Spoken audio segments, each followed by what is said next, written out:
So, fight for every yard's our theme. You know, that pro tack system ended up giving us a lot of new stuff.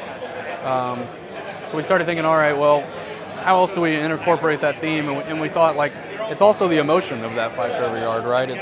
So, you know, the fight at the goal line or at the 1 yard, third and one, fourth and one type of thing. So we said, all right, well, we know we've got to get the chain gang back and the referees. So those weren't in Next Gen before, you know, if you knew. So we added all 7 referees back. They have full AI. They can be collided with. They can be run into, which is always hilarity. The chain gang guys are back on the field as well. Nope. Yeah. And so those guys actually come out and measure, you know, for the short yardage measurement. So again, just a nice suspenseful moment that we haven't really been able to do. And being the fight for every yard's our focus, we got to make sure that decision is actually a suspenseful one, you know. So then the other big thing for us was, I said, the little things for us. So authenticity, huge, you know, we're the only game in town, we're the NFL game, we got to do everybody right. I mean, I think our art director just kind of said it best where he says, everyone on this field is probably someone's favorite player.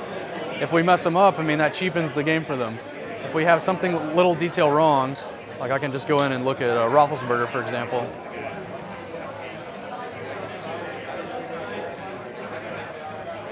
He has his number single digit in the stripe on the helmet, whereas other teams have it over to the right.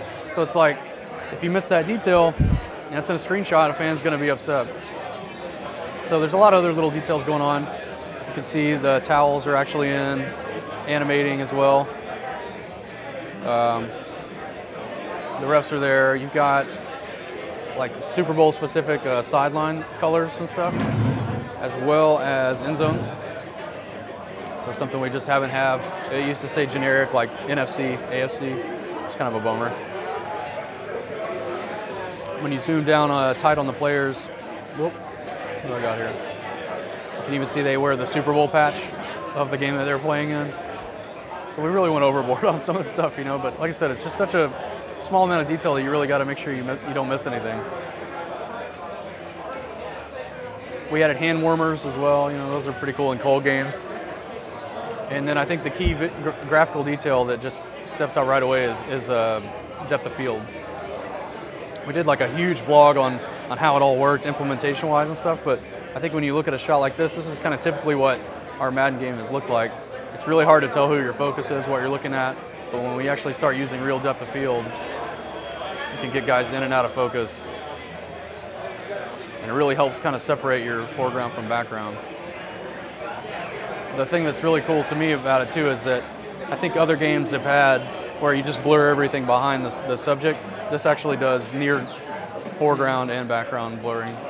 And it's just like a real system. You know, you don't even have to tune any numbers or knobs or anything. You just basically do the camera like you would in real life and it automatically does depth of field. It's helped our screenshots look great, you know, I think without a doubt. It helps our post-play cameras and pre-play cameras really look broadcast.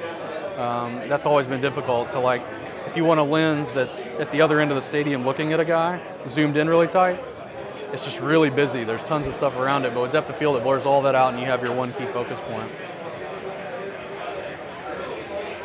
It is cool to see a guy come actually drill the pile. That's a mechanic that we didn't even think about that kind of just came up organically, is that you can go tackle a guy, then switch and come in and hit him harder with the other defender, you know. So that was something we weren't even really willing to, didn't even think would happen, and it came up out of nowhere. So the concept right now is going to be that there's some sort of button mechanic to fight for the fumble once it happens. As you can see there, that transition wasn't smooth at all, and that's what we're kind of figuring out now, is how does it, you know, when do you want this to trigger? It needs to be very rare, but also still something cool. I mean, when we play tested it, it's actually come off really well. People enjoy that, you know, little mini game that happens. It's something you're not expecting. It happens like once a game, you know. But it is something that's very core to football, is the fight for the fumble down at the bottom of the pile. So you can see right now these buttons would come up. Let me see if I can get to. Yeah, so these buttons would change for each team, and it's kind of like a tug of war in between each guy. But we're just still kind of in progress, seeing how it's going to work out. So we like the concept, we just don't know how implementation-wise how it's going to work out. But the ref runs in, pulls the guy off the pile, the meter drops out, and it's still kind of a fight, and then he determines at the very last second who ends up winning it back and forth. So it's just going to be, delicate balance.